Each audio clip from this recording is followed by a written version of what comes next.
You done something that so many people never do. I ain't got one. You graduating from college. I ain't do that. I ain't graduate from college. I got no formal education. But look at me though. I'm finna teach you something now. I'm finna show you something. See, now a large part of this speech is gonna be done using improper grammar, cause I don't have that either.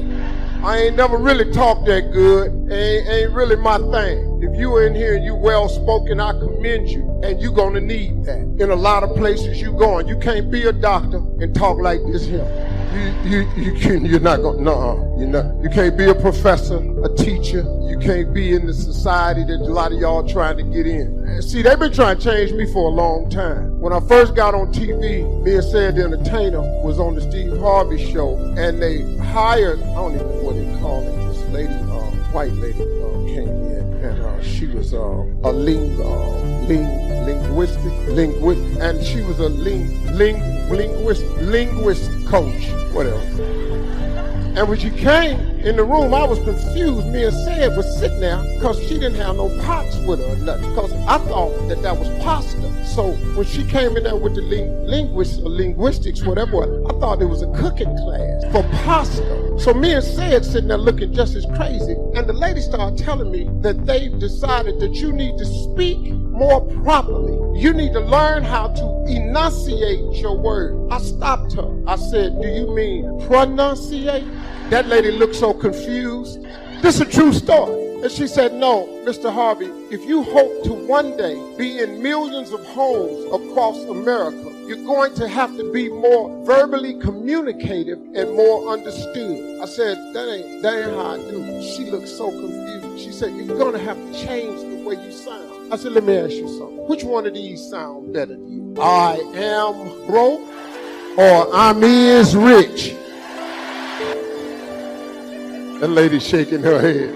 It's all right. When you leave here, young people, my message is really for everybody in this building. I want to challenge you to something today. See, I don't know what the theme of your graduation is. You know, you go to these places and they have fire and spirit. They have a theme of excellence is worth excelling. I don't know what your theme is. I didn't ask nobody. You know, they might have emailed it to me, but I got 2,500 unread emails in my email box right now. But I want to challenge you something. What you've done up until now has been an amazing accomplishment. I take my hat off to you. What you've accomplished shouldn't be played short. And you have so far to this point become successful. But I'm challenging everybody in this graduating class. See, being successful is what everybody wants. Everybody I know want to be two things. They want to be happy and they want to be successful. But I'm going to challenge you today. I want you to go a little bit past successful. I want somebody in here to go up out of here and be great. There is a difference, you know. There is a difference between success and greatness. Success, you get your degree, that's successful. You get a job, that's successful. You raise a family, that's successful. So far, the success you have has been for yourself. You're successful. Congratulations. But you didn't get this piece of success by yourself. You see these people wrapped around this building? You think you proud. Lord have mercy. There's some people up there got their chest stuck out so far. You have to understand the sacrifice that these people in here then put so you can be right there, so you can be successful. Some of y'all first-time graduates in your family, first time ever going to college in your family. Some of y'all trying to continue a legacy of people around here that have been to college and want their kids to graduate too. Whatever the case though, people up in here, man, sacrifice for you to get here so you could be successful. You went to college to become successful. But I'm going to ask you something. I need 30 of y'all to go out of here and be great. I need just 30 to go be great. You know, there's a difference, you know. Success is for yourself. You know, they told me, well, they said, man, you know, basketball player get a big contract. He's successful. Great. No. He ain't great. He's successful. You make $100,000 a year. You ain't great. You successful. I want you to great. I want you to go out of here and be great. You know the difference between great and success? Great people change other people's lives. Great people put other people in front of them. Great people go back to their communities and change lives. Great people buy a big house up on the hill and then teach other people how to get up on the hill too. That's what great people do. Gandhi was great. Muhammad Ali was great.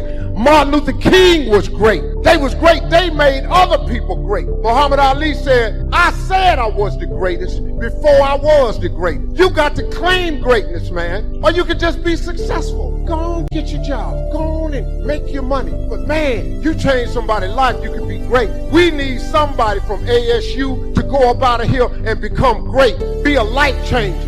Change some boys' lives, some girls' lives. Show somebody how you got a college degree. That's the beginning of greatness.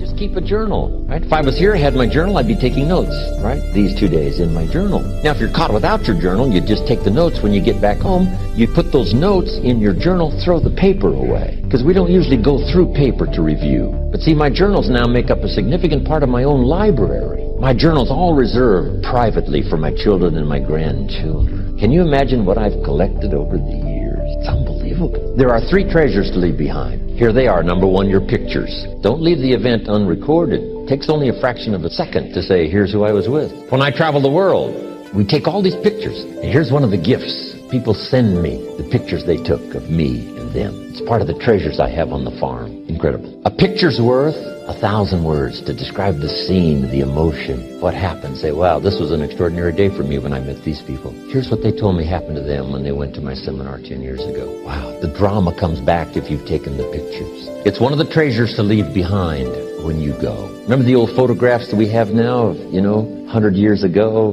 70, 80 years ago, just a few photographs? What would it be like if you had thousands of photographs of the past, of your history, your mother, your father, right? Grandparents? So change all of that now for your children. Leave all your photographs as a record. Here's what's next to leave behind, and that's your library. The books that changed your life, the books that changed your health, the books that rescued you from oblivion, the books that you passed on to other people, they were so exciting for you, the books that made you financially independent, the books that developed your leadership, the books that gave you wisdom to ponder when things were tough, the books that got you through the winter, the books that helped you to plant in the spring and harvest in the fall. Don't let too much time pass without staying in touch. If we probably took a survey right now, here are the 20 most important people in my life. How long has it been since I sat down with this one or called this one or wrote a letter to this one? We'd probably say, wow, the man is right. Just that little comment, making a list of 20 and saying how long has it been, I can see where for some of them it's been too long. That are considered very close friends. We just have to pay more attention. And I just now thought about that. Make a list of 20 and say, how long has it been? We try to think of it. We make a phone call. I say, wow, it's been too long. Got to have lunch. We got to get together. And some that may live in your own community where it's a little easier to stay in touch. But, some of our friends are not close by. Staying in touch is just a vitally important part of developing a good relationship. Take care of those things that matter. What doesn't matter to you, say if nobody calls me on my birthday, that doesn't matter. But for someone else, it does matter. So you just make sure that gets done. Those kind of things. It's easy, especially in a busy society. And like myself, getting on an airplane, flying off to some other country and be so busy doing that and the preparation for doing it and then recovering when you get home. It's easy to let things slide. But we always later have some regrets that we didn't stay in touch more often, especially somebody older that passes, right? We say, wow, I should have made more phone calls and stayed in touch. But whatever it takes to keep a good relationship going. It's like tending a garden. You can't let it go too long without tending the things that matter, making sure it flourishes, something well-nourished, which is true of all of our values. We must protect them like a father, nourish them like a mother, to make sure they give us full value. And then be of full value to someone, not that you have to be around all the time, but to be available. There's an ancient phrase, here's what it says, if you try to save your life, you will lose it. But if you will lose your life, meaning if you will invest your life, that's the best way to save it and to multiply it many times over. So here's the phrase, investing life into life has the potential of creating miracles. Investing life into life. Investing life into life creates a new baby. But investing life into life with ideas, information, association, influence can create enterprise, can create a corporation, can create a business, can create a movement, can create something that benefits many more people than just those few that might have invested in each other's lives. So that should be one of your goals, is to be valuable enough to invest in somebody else's life, starting first if you're married with your children, and then invest in each other. Marriage and friendship These associations are a chance to invest in each other, a business enterprise.